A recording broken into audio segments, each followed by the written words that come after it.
dollar. Dirt and money, no soul. Had to go and get it, ain't no time to kick it. Got a stack of flip for my foes. Dollar.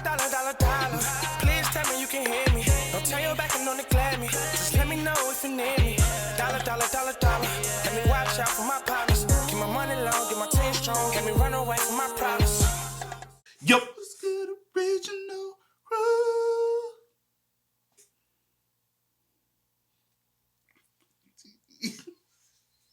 It's your boy DJ New Kid, your girl. Sierra Nicole. We back on the channel with another Kid and C original. No, you gotta run that thing back, girl. No. We need that energy. I don't care if you're tired. I don't care if you come to when you come on this camera, you come to perform. Run it back, Turbo. Come on. Don't Hit it. do that. And then 1, 2, 3, go. Kid and C original. That was the same. It was the same. Nah, that was weaker, bro. Welcome back to the channel, man. We got Mr. Ballen for y'all today, man. We got top 3 scariest stalkers in the wild. You like, man, I know we were doing top 3, but I didn't know it was stalkers. Hey, this would be crazy, though, bro. In the wow. Stalkers, bro. Okay. Stalkers are weird. Yeah. I ain't gonna lie. So, like, just some has to be, like, For you to be, like... obsessed with someone to... That, yeah. That obsessed. Yeah, that's weird. I was thinking about something. Yeah. With that being said, man, before we get into it, it's going to be a long one. Make sure you check out the links in the description box. Down below. You already know where to go, man. If you want to first support, all you got to do is check out down below. Also, every single time, man, we got to salute to the comment of the day. Salute to you. We highly appreciate it. All y'all got to do is keep running us up every time, man. Also, if you enjoyed today's video, like it in with a thumbs up. We'll highly appreciate it as well. But, again, it's top 3 scariest stalkers in a while. Missing 411. You ready? I'm ready. Let's get it. Every year, hundreds of people go missing under baffling conditions in national parks and forests all across North America. One former police detective named David Paulides has begun investigating thousands of these very strange disappearances, and he outlines his findings in a book series called Missing 411. Today, I'm going to be looking at 3 cases that all fall within the Missing 411 phenomenon, where everybody involved claims to have been chased by someone or something out in the middle of nowhere. But before we get into today's stories, if you're a fan of the strange, dark, and mysterious delivered in story format, then you come to the right channel, because that's all we do, and we upload 3, 4, even 5 times every week. So if that's of interest to you, please give the like button a gift card to their favorite restaurant, but don't load any money onto it. Also, please subscribe to our channel and turn on all notifications so you don't miss any of our weekly uploads. Mr. Ballen, who be coming over this I like him. But hey, whoever it is, corny as hell. It's corny, but I love it. It's an attention grabber, though. Yeah. All right, let's get into today's stories.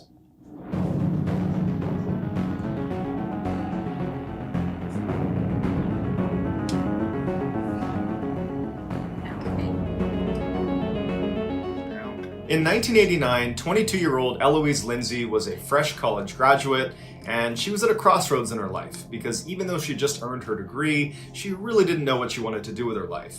And because she was an experienced backpacker, she thought a good way to, kind of get her life together would be to go on a sort of retreat, go out into the woods, go out into nature, and kind of find herself. So she had planned this very detailed 43.3-mile hike along the Appalachian Trail, starting in South Carolina, where the first 7 days of the hike she would be totally on her own, and then at the 7-day mark she would meet up with a friend at a particular rendezvous point. Her friend would give her resupplies and would be her companion for the rest of the hike. When Eloise told her parents what her plans were, they were not concerned for her safety because she was an experienced backpacker. She had made trips like this before. And so they said, great, we'll see you when you get back. So on November 4th, Eloise sets out to begin her journey down the Appalachian Trail.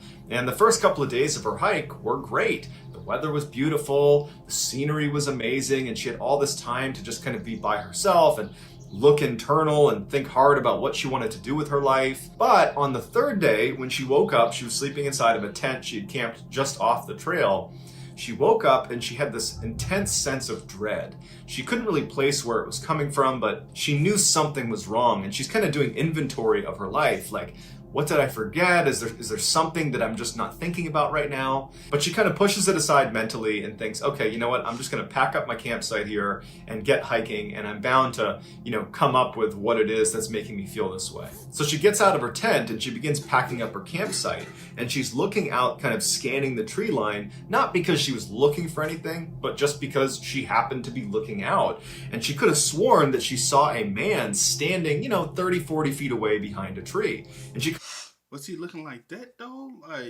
And I was gonna say something because I'm thinking about, because Appalachian ain't far from where we at. Mm-hmm. Like, it's just in East Tennessee, so East Tennessee, North Carolina border. So you know what I'm saying. That's why Gatlinburg. You know what I'm saying. You're going towards that way.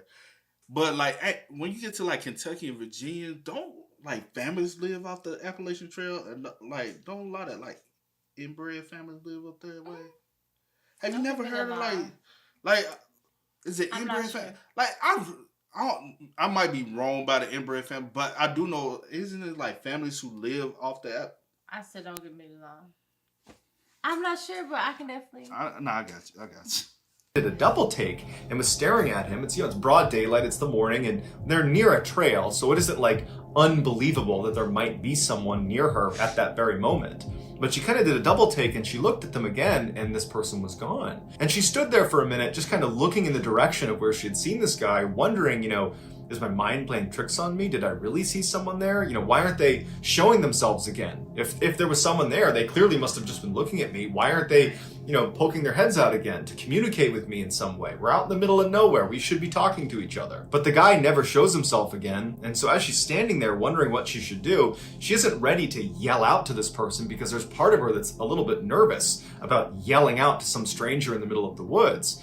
But she starts to get this really intense feeling that she's being watched. And it feels an awful lot like the sense of dread she had while she was in the tent. And she's starting to wonder, are my instincts or is my sixth sense picking up that I'm being watched? Like there's some predator out there looking at me right now? And even though she has no way of knowing if that's actually true, she's alone in the middle of the woods, and even though she's experienced, she can't help but feel really vulnerable.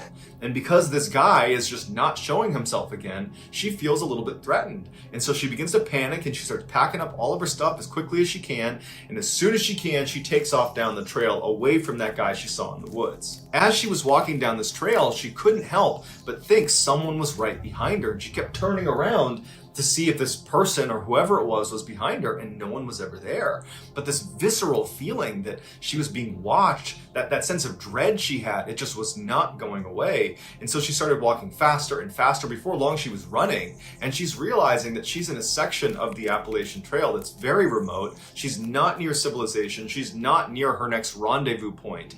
And so she's thinking to herself, I need to get off this trail. I need to get to a road. I need to get away from here as soon as I possibly can. And so her options were to continue on this trail for several miles, and it would probably take her until well into the night before she was going to reach civilization.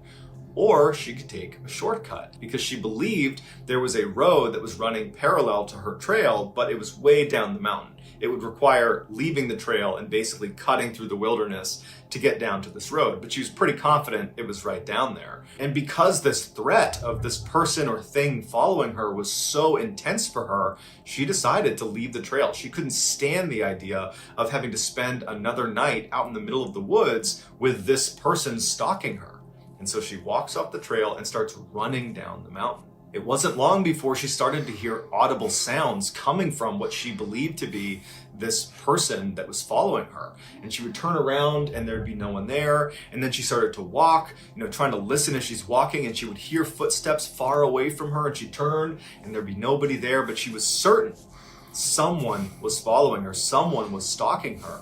And the sounds that were coming out of this person, this animal, whatever it was, they sounded like, a deep male voice, but you couldn't recognize if it was a language of some kind. It just sounded more like a grunt or a yell of some kind. And so her heart rate's elevated, she's panicking, and she's walking as fast as she can just through the middle of the wilderness, hoping she's walking towards this road. But after walking and running for miles into the middle of nowhere, she has not come to a road. It's now completely dark out, and she knows she's lost. And so she has to set up camp in the middle of nowhere, and she knows somewhere out in the middle of the woods is some person or something that is stalking me. What would you do? First of all, I wouldn't be out there by myself. Well, I wouldn't be out there at all, let alone by myself. First of all, yes, ain't going out there. First of all, I ain't gonna be out there. Yeah, Because I don't right, do, right. you know. And then I'm definitely, if I do decide to go out there, I will not be by myself. Facts. You know what I'm saying? Yeah. But if I was her, if I was in a situation, I was like one of those people.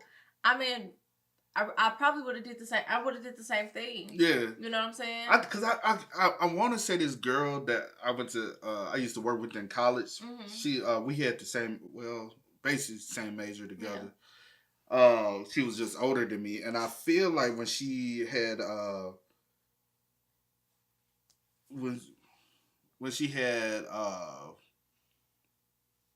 reached out, when she had graduated, she went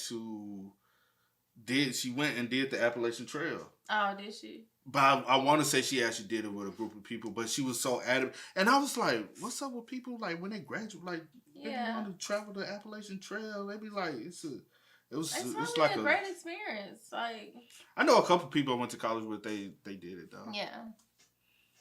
Alone, she has no way to contact anyone, she doesn't have a cell phone, it's 1989. And so she sets up her campsite and she gets in her tent, she zips it up, and she lays there hoping she doesn't hear any sounds. And sure enough, within minutes of being inside of that tent, she starts hearing those audible sounds coming from somewhere in the forest. And she hears what sounds like heavy footsteps walking around the perimeter of her campsite.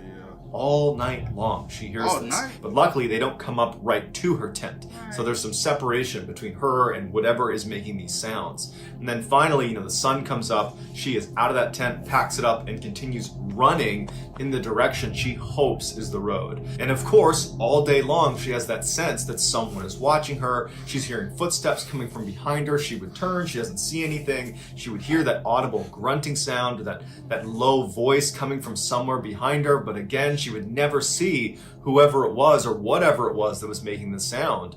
And then again, the sun is starting to set and she has not found the road. She hasn't found a trail. And she's thinking to herself, I can't even backtrack because if I turn around and start walking backwards, I'm bound to run into this very thing I'm trying to escape. And so once again, she sets up her campsite in the middle of nowhere. She gets inside, and as soon as she's laying in her tent, she starts hearing those heavy footsteps somewhere out in the woods, kind of walking around the perimeter of her campsite. She's hearing that low audible sound that she can't quite place. And at some point she falls asleep. She gets up the next morning. She jumps out of her tent, packs it up, and starts running, hopefully in the direction that will bring her to civilization. A couple days later, when Eloise was supposed to meet her friend on the trail at the 7-day mark, and they were gonna finish the hike together, well, Eloise doesn't show up. But after several hours, when Eloise did not show up, her friend left the trail and contacted authorities and filed a missing person report. And the police would launch this massive search for Eloise along the stretch of the Appalachian Trail where she had said she would be. And for the next 14 days, hundreds of police and volunteers and helicopters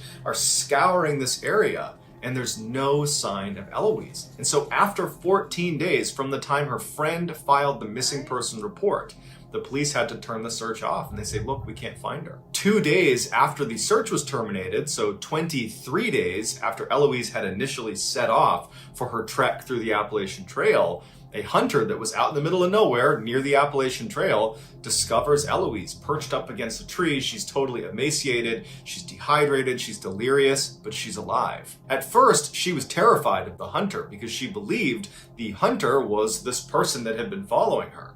But when she realized he was there to help, she went with him. She was brought back and brought to a hospital, and she was checked out. And besides being dehydrated and, emaciated, she was okay. And she would detail in multiple interviews and in her official statement that she had been chased for the past almost 3 weeks in the middle of the woods, and she doesn't know who it was or why they were chasing her. And then interestingly, she said right before she was found, so a couple of days before this hunter finds her, this person, this thing, whatever it was that was following her, got so close to her a couple different times that she was so scared she ditched her backpack that contained all of her life-saving equipment, like her sleeping bag and her tent, and it had some food and water in there. She ditched that so she could be lighter, so she could run faster away from this thing that is chasing her in the woods. So you gotta figure, you gotta be at such a high level of fear that you're prepared to ditch the one thing you really require to survive out in the wilderness, which was her pack full of supplies. And then after she's ditched her pack and she's run for some distance, she's got no supplies, no food, no water, she stumbles across this tree in the middle of nowhere that wedged inside the trunk is a cache of donuts and pound cake. And so she takes the donuts and pound cake, and between that and the stream water she had found, that's what kept her alive for the last few days before she was found. Eloise says she has no idea what to make of her experience, and law enforcement were baffled by it as well. Some people think Eloise had a mental break, and she effectively made this whole situation up. That she really was lost in the woods, but no one was chasing her, and she was just kind of paranoid and running around the wilderness for a couple of weeks. Other people, including park rangers that work that stretch of the Appalachian Trail, believe it's possible she could have been stalked by wild men, which are basically people that live out in the mountains that are effectively feral, that live off the land, and they've been known, according to local legend, they've been known to attack park rangers, and people that live out in that area have claimed to have seen these wild men, and they kind of match the description of what she was describing. But as of right now, there's no official explanation for what happened to her other than she got lost and was found again. I was thinking at one point she was hallucinating.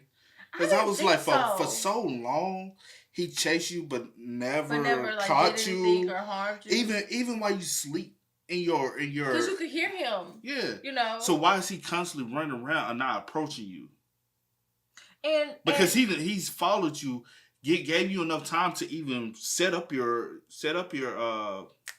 tent.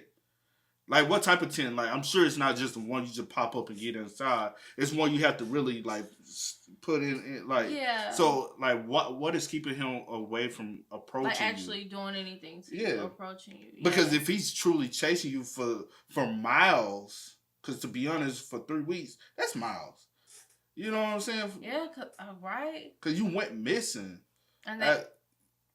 True. So, you went missing. Then they searched for you for 2 weeks. Yeah. Then they found you 2 days later. That's a little over 3 weeks. A hunter found you. So. But this is my thing. Well, you never know. I ain't gonna say ain't nobody. I was gonna say ain't no person finna be chasing you for 3 weeks, but you never know. I mean, you never know. But then again, I'm like, who put the donuts and pound cake there for it to be fresh, for you to be eating on? Or was it fresh? Well, I don't know if it was fresh. Kind of because when you at that state, you just eat anything. Have to do for survival. True. But who just leave random donuts and pound cakes in the trees out in the wilderness like that? True. Besides somebody who's living out there. Yeah, this I don't know. one and that makes me also think too with the 14, searching for 14 days and then find her, and just so happened a hunter stumbled upon her. Maybe it was the hunter. And I don't think. I mean, you never know. But I was gonna say, it just makes me think of like how many people have like been lost in the woods. And y'all just gave up on them. And kind of give up on them. And kind of caught off the search. And they possibly could have been found if y'all just tried. It's kind of like especially the ones that are like were still alive. Yeah. And they kind of had to. The only bad part about with the Appalachian Trail, it stretches for like multiple states. Yeah. And it's kind of like do y'all. Because eventually they can't keep going. So I understand why they call them off, but y'all should bring in another party. Rotate them. But good thing she was found, but good thing she was found. Yeah. All right, bears and gorillas. On June 7th, 1951, two families from Santa Fe, New Mexico met up at the Santa Fe ski basin to have a picnic together and to enjoy the mountain air. During the summer months when there's no snow on the ground, the Santa Fe ski basin is a very popular location for hikers because the terrain is very rugged, and if you get up to the top of the basin, there's these incredible views overlooking the valley. But on this day, the two families decided they wanted to have a picnic at the base of the basin, basically looking up the mountain. As the parents were setting up the picnic site, the kids started playing together, and that was Larry and Janet McGee, who were brother and sister aged 7 and 5 respectively, and Stephen Cross, who was 3 years old. After they finished setting up their picnic site, they look around and realize the kids are gone, and they're thinking, we just saw them like 2 minutes ago, so they can't have gone very far. And so they start looking around for their kids, and they can't find them. They're yelling out for them, and they're starting to get a little bit more worried, and they start branching out farther and farther, and they realize the only other place they could have gone is up into the woods, which are very steep and very rugged. rugged. So they're thinking, well, they can't have gone into the mountains. That would be impossible for these young kids to get very far, and they aren't responding to our calls. It's possible they could have been abducted.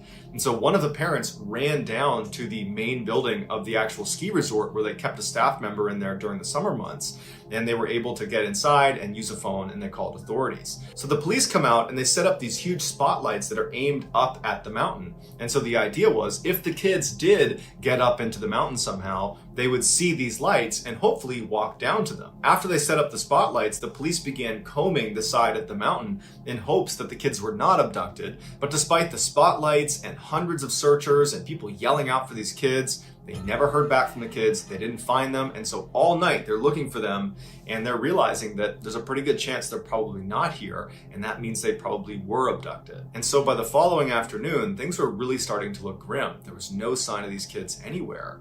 And that's when a searcher who was way outside of the primary search area, they were about 3.5 miles away, thousands of feet up in elevation. They're up there and they're looking around and they're getting ready to leave when they see something out of the corner of their eye that looks like a person. They turn around and one of the kids is poking their head up from behind a log. And the searchers run over to them, and sure enough, the 3 kids were actually inside of this downed log, and they were all okay. As the searchers are picking them up and calling this in, they're thinking to themselves, how in the world did these kids get so far away? Once the children were brought back down to the search headquarters and were reunited with their parents and were checked out by a doctor who said, yep, they're a little dehydrated, but they're okay. After all that was done, the police asked them the question that everybody was thinking, how did you get where you were found? And Larry, the oldest of the group, he was 7 years old. It took him a minute, but eventually he said, they were playing around the picnic area and they went just barely into the tree line when all of a sudden a bear came out from behind a tree and began chasing them. And the 3 of them ran 3.5 miles up a mountain to find this log, which they jumped inside of, and they hid inside of this log from this bear, which apparently was patrolling the area looking for them. And in addition to this bear that was apparently walking around the area looking for them, Larry said they were especially scared of the gorilla that was walking around the area looking for them as well. Now, it's easy to discount Larry and the kid's story because you could say, okay, well, the gorilla they saw was actually just a searcher looking for them. Except there was no one in that area looking for the kids near that log until right before they were found. It was kind of like a last-ditch effort to push outside the boundaries of the main search area. It was just kind of a miracle they actually located them. And Larry and the kids were saying this gorilla and this bear were looking for them on the first day and first night they were out there. So there were no searchers out there at that time. As for the bear, there have been bear sightings in the Santa Fe ski basin, although it is fairly rare.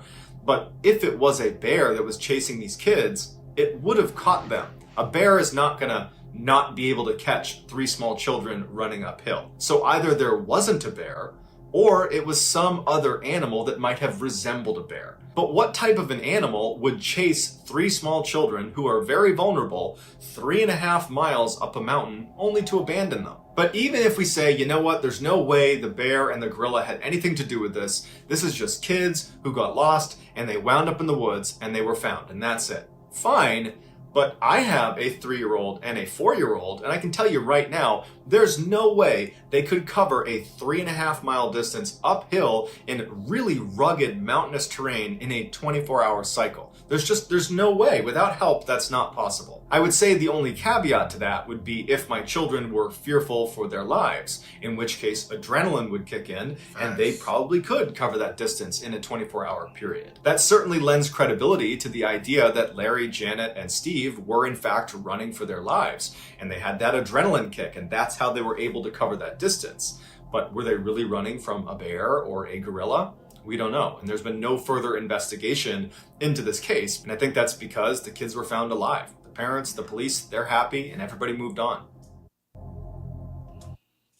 What you think happened? That one, What that you think? story, I believe the kids, though. I do believe the But the kids. gorilla part, I'm just like, was it a gorilla? But I don't want to question that. But I do believe, I don't think they just got up. I think they was afraid for their lives. It was a 7-year-old. But I do. You knew my nephew at 7. Yeah. And my nephew was afraid of something, of fear for his life. Yeah. I do believe my nephew, well, because he's 9 now? Yeah. That's just 2 years ago. I do believe 2 years ago, if he was afraid of his life, he'll be able to go. But I'm just like, okay, it was 7, 5, and 3. He'll be tired. Yeah, I'm thinking about more so the 3-year-old. That's the only. You know what I'm saying? I'm like, the 75, 3-year-old, like being able to, and keep up. Like, I don't think, but like he said, a bear would have caught him. Cause a bear. Have you ever seen a bear? Like, they move. They move, especially when they like really trying to get at something. So it just makes me wonder. Or was the bear not really trying to hurt them? Yeah. But more like, you know what I'm saying? Because how some, like, just because it's the, wild animal. They were afraid of him, but the bear probably wasn't trying to really get at him. Yeah, that's what I'm about to say. We're just messing with him, but they ran for so long. Yeah. And then when they hid, the bear was just like, okay, I'm gone. Maybe. I don't know. That one's kind of. But the gorilla one, I'm like, it could have just been something that resembles, or resemble the gorilla. I don't know. I don't know about that one, but the good thing that they were found safe. And that's the best part about it. Like, I really can't say. I can't say I don't believe him. No. But there's no evidence to prove that there was. This is just kind of like one of those wild, bizarre stories that you just like, but that doesn't make it like not real. Yeah. Because you don't really know, like. Right. But I do believe they were chased by something. Because for them to go. Because the 5-year-old's old enough to talk, even the 3-year-old. But some 3-year-olds they don't talk as much. But the 5-year-old's old enough to talk. Right. The 7-year-old most definitely old enough to talk. So if the 7-year-old and then the 5-year-old can back that 7-year-old story, and maybe the 3-year-old could as well. Because like my niece, she's 2, but she can. Yeah. I'm just glad that they stayed together. No one went this way, no one went that way, and they knew to hide and to take cover. Especially the oldest one. Yeah. Because the oldest one Because he's been the protector 9 times out of 10. Well, the 5-year-old, because she's a girl, could have been. She most definitely could have been a protector. Cause we all know how little girls are, but you know what I'm saying. I don't know. That was just it's too bizarre not to believe. Yeah. Because there's no other evidence to not believe it. You know what I'm saying. The quarterback.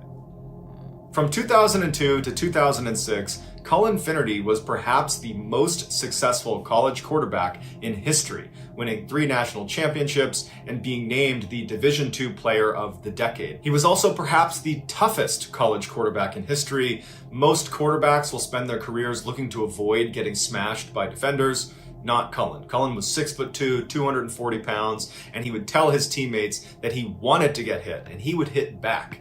And his coaches hated it about him, but his teammates loved this about him. Cullen was also famous for playing through injuries. His junior year in college, he broke his collarbone, and he didn't tell anyone, and he played through an entire playoff series that he won. After college, Cullen's professional football career was not nearly as successful as his amateur one. He played briefly for 2 NFL football teams, the Baltimore Ravens and the Denver Broncos, but when he wasn't getting any playing time and he just could see the writing on the wall that this was not going to be a match, he was not going to make it in the NFL, he left for Europe to play in a European football league. But when his European football career started to sputter out as well around 2009, he came back to the United States where he joined a very small-time indoor arena football league.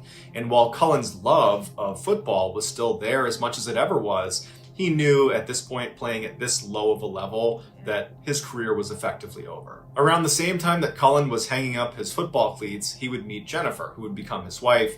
She was an all-state volleyball player and in many ways was just as competitive and as athletic as Cullen was. They were kind of like a perfect match for each other. They married in 2010, and Cullen, this big man, big-time quarterback, was shaking and crying at the altar because he was so nervous and excited about marrying Jennifer. Because I think this was a really big turning point for him, where he was basically putting football in the past and starting this new life and building a family with Jennifer, and he was really excited about it. The newlywed couple moved into a house together in Michigan where they had 2 kids, and Cullen landed a good job in medical sales, and by all accounts, Cullen was just hitting his stride post-football. Well, he said medical sales. It tripped me off because, like when I was working at Enterprise, that's the only thing they used to ever talk about. So when you leave Enterprise, where you going to medical sales? Oh, because it's a lot of money in it, but it's also it's a very high risk, high reward type job because you can risk it and you just be flat out broke, or you can succeed in it and you look like you a fucking like rich as fuck. Yeah. But it's a busy job. It took me backing up because everybody used to talk about going into like when somebody leave and they leaving to go be successful, they always went into medical sales. And I used to be like, man, I ain't never heard about medical sales till I got around y'all. What's up with that, bro? A weekend in 2013, Jennifer's family was planning this 3-day fishing trip along the Baldwin River in Michigan, and the Finnerdys decided they would join them. And so Cullen and his wife and kids, they rented a cabin that was going to be near the campsite that Jennifer's family was staying at. And for the entire weekend, it was just this great fishing trip where everybody had a great time and the weather was beautiful. And on May 26th, so the last night of this 3-day fishing trip, Cullen, who had recently purchased this pontoon boat that they had used for this fishing trip, he wanted to just go out one more time on his boat, this boat that he was really proud of, and fish for another 30-45 minutes before ending the weekend. So Cullen put on his waders and his jacket, he grabbed his fishing pole, and he had his family drive him to the stairs that led down to the water where his pontoon boat was. Before he walked down the steps, he turned and told his family that he'd be out for about 30 to 45 minutes and that he wanted to be picked up at the next boat ramp down the way and that he would call when he needed a ride. 42 minutes later at 9:27 p.m.,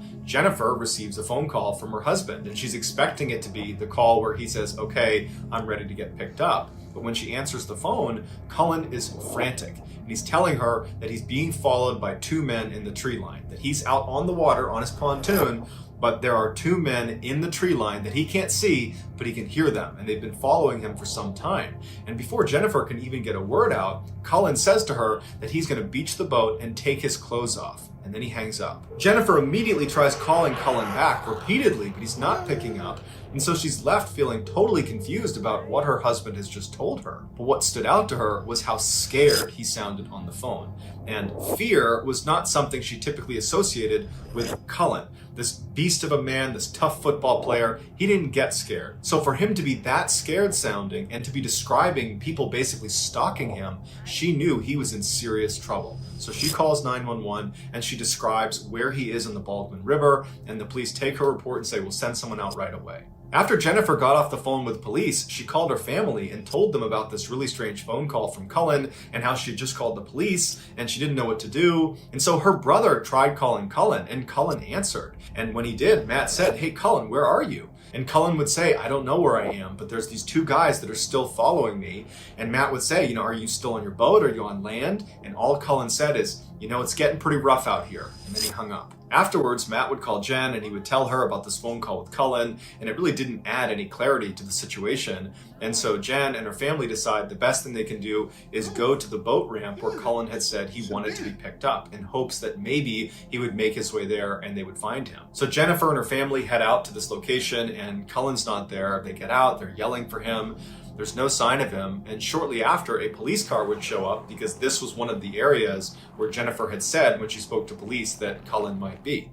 And so the police officer gets out, they take an official statement from Jennifer, and at this point they file an official missing person report. Before the police began looking for Cullen, they reached out to his wireless service provider and they asked them to ping his cell phone from the tower. Any service provider has the ability to roughly triangulate the location of a cell phone based on the last few locations of the phone. The last 4 locations that the service provider pinged for Cullen were up to 4 miles apart from each other, which was bizarre in its own way, because the idea that in a very rugged, rough area in a very short amount of time, that Cullen had been moving 4, 5, 6, 7 miles just to get to these different points, that didn't really make sense. But also when they looked at these points on a map, it looked like each of them was either near a paved road, or in order to get to them, you would have had to cross a paved road.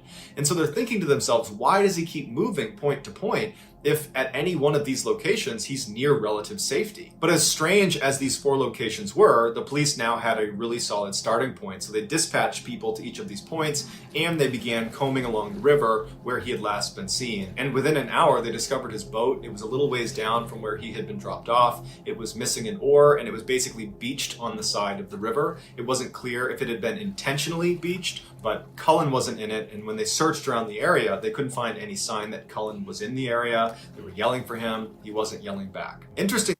This one is so confusing, bro. Yeah, and it's very startling.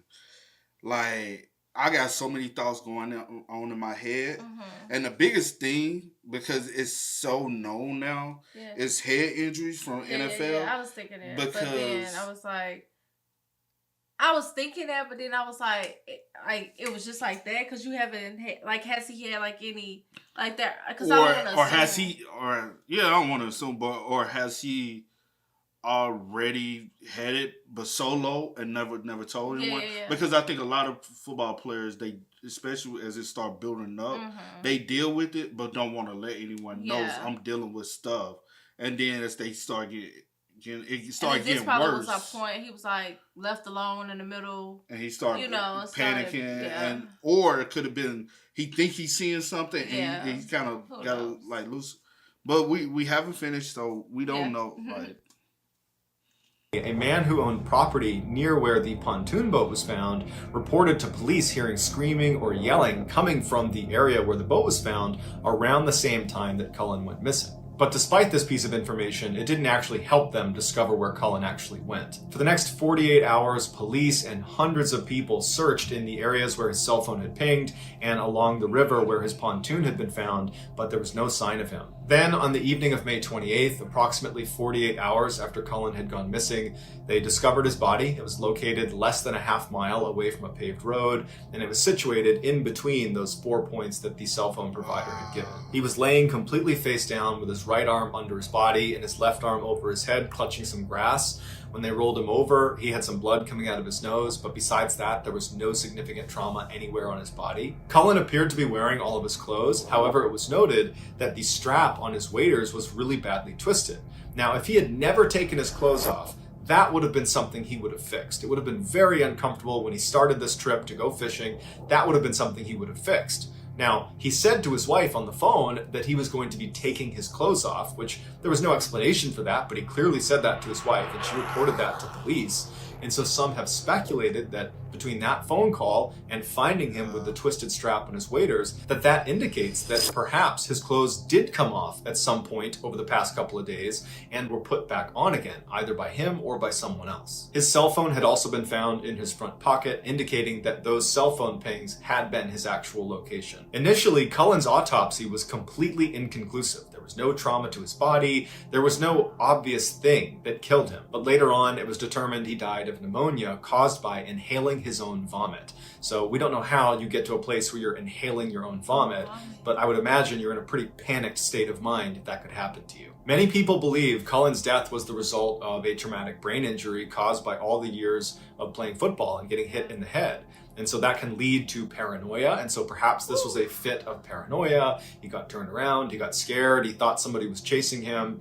And then, he vomits and inhales his vomit, and that ultimately kills him. And in 2011, Cullen had briefly shown signs of being a little bit paranoid when one day he thought someone was following him, and he actually went to a family member's house and said, "I think someone's following me." But he could never identify where this person was or who they were. But even if this was a fit of paranoia and no one was following him in the woods, well, why didn't he stop on the paved road every time he crossed it?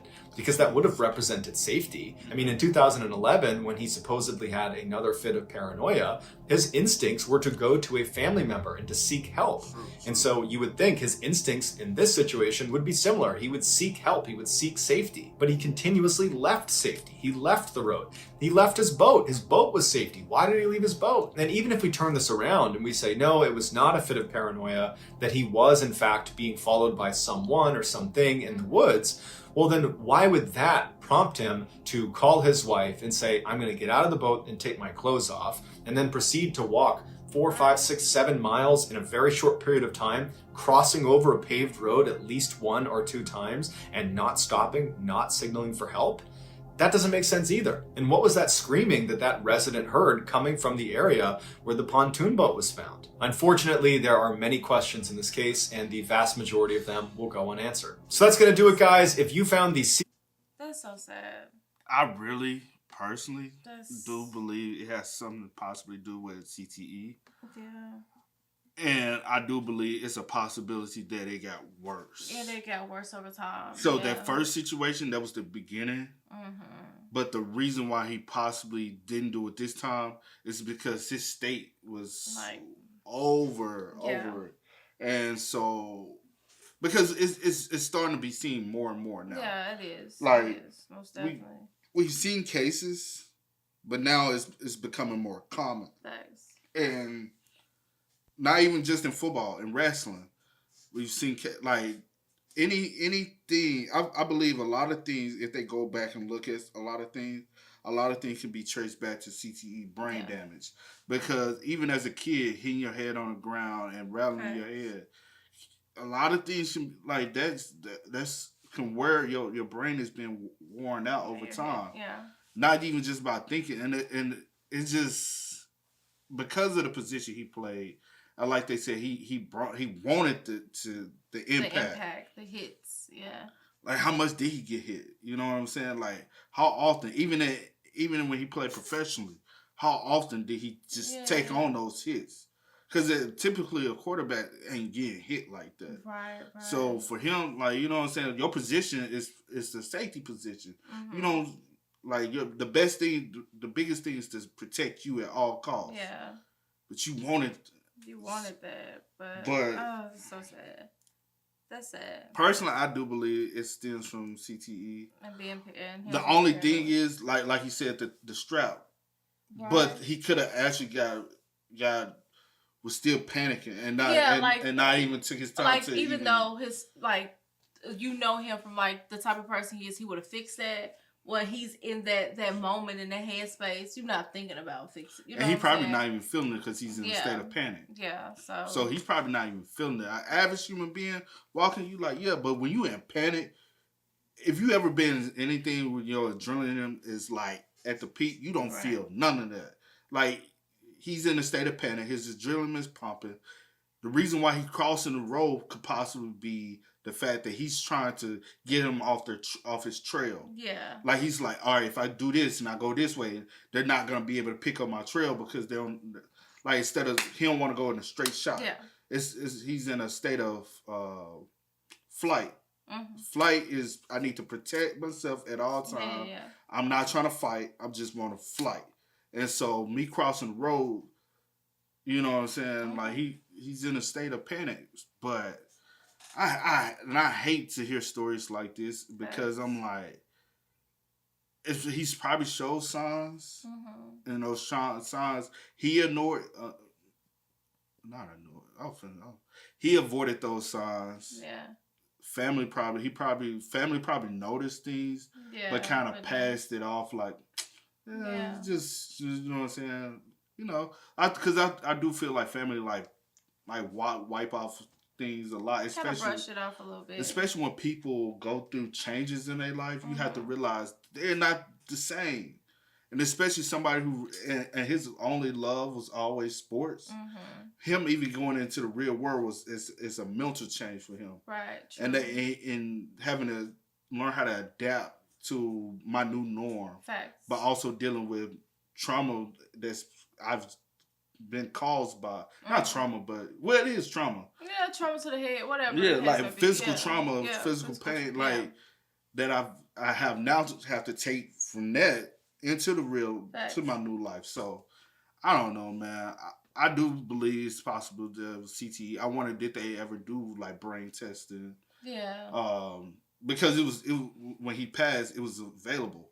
Yeah. So I wonder, did they ever think about doing it, or they just, since the autopsy said it was due to him choking on his vomit, and so they was like, okay, we're just gonna put him. Or did y'all go through this like, hey, maybe we do need to test his brain. Facts. And if we test his brain, he had showed signs of CTE.